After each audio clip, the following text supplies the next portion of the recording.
hello guys, everyone. Thank you so much, no, sa lahat ng suporta. So, may tanong pala dyan sa akin na kung ako ay isang Ilongga. Yes, ako po isang Ilongga.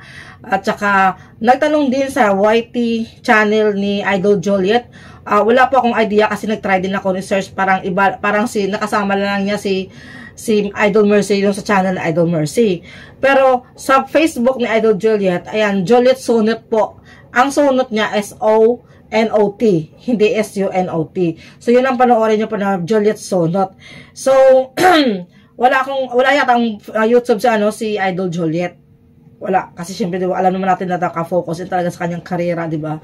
So, yun lang nga guys, no? At gusto ko lang talagang pasalamatan sa lahat-lahat ng mga sumuporta sa akin dyan dito sa ating channel. And of course, sa ating patuloy na pagsuporta sa ating idol.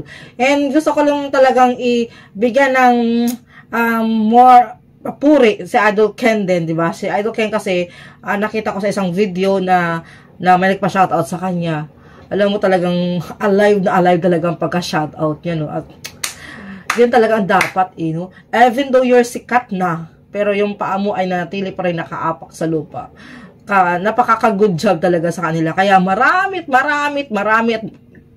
ng parami ang nagmamahal talaga sa ating idol na Aegis Band.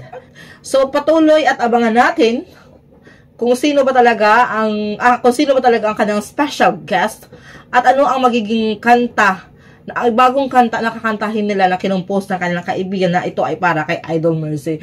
Oh my God, yung palapit na talaga ang concert nila. Pero nakakaramdam ka talaga ng kaba na parang excited, na parang lungkot, no? Kasi syempre ito ay part din sa tribute nila kay Idol Mercy.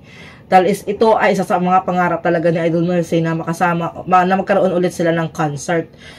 So, abangan na lang natin guys, no? Malapit ang February 1 and 2. So, yun na lang, pag-pray natin na maging successful ang kanilang concert at maging malas ang emotional talaga ni Idol Juliet na kailangan niyang, alam mo yung minsan kailangan mo talaga i-control yun para malagpasan niya ang ganung moment.